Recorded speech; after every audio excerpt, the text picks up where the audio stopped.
The Lord bless and give you a strong desire to be in his perfect will, to know the truth and do only the truth.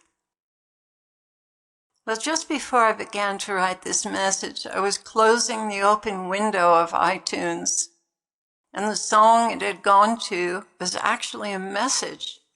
Rapture delayed 5 more years. Let me tell you, I did not want to hear that at all. So I thought to myself, oh, that's just coincidence, and I brushed it off. But it didn't brush off. It stuck, and it bothered me. Then I asked the Lord, Lord, please tell us what is on your heart today. He replied, did you see the message that popped up? I did. Don't worry, it will not be another 5 years. Whew, thank you for that. I was almost afraid to see it. I know your response before it ever happens. Of course you do, sweet Lord. Are you willing to listen, even if it does not agree with what you are expecting?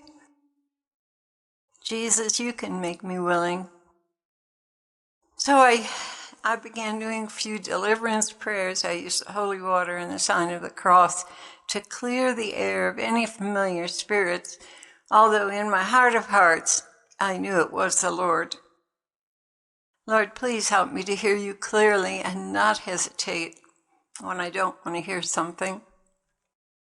Jesus began, you are an end times community. I have brought all of you together to be leaders in the times of the end. You are all being groomed for a leadership position, capable of protecting my flock until I come back to claim them. There are many twists and turns of fateful events that happen along the way. That is why you must be very patient and run on endurance in this race.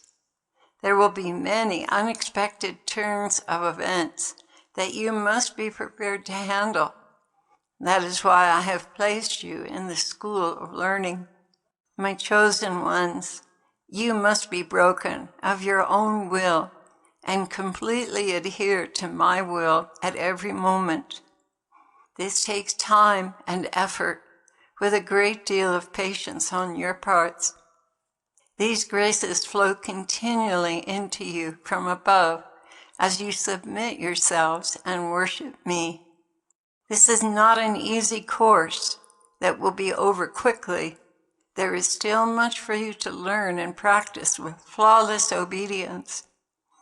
So I'm asking you to apply yourselves more and do not expect an easy deliverance from the trials the rest of the world is going through. It is true that I did not create you for the coming wrath, but I was careful to tell you that in this world you will have troubles, but be of good cheer, for I have overcome this world, and further, I am equipping you continually to do the very same. Some of you have your bags packed for the rapture, and you're just sitting in the airport waiting for your flight. I'm asking you to go home, unpack your bags, take stock of where your soul is at, pick up your cross, and take hold of my agenda for each day. The prayer the Holy Spirit has given Mother Clare is for all of you. And this is the prayer. Lord, please help me to live only for you today.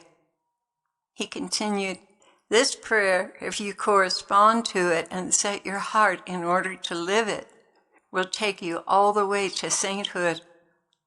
There is no reason why all of you in this community cannot become saints. You have passed one of the major hurdles as Satan continues to try and sow enmity and division here, and you skip through it with brotherly love and charity beyond your own strength. Part of what Mother Clare has been learning is how to love suffering. First comes the resolution to not live for herself.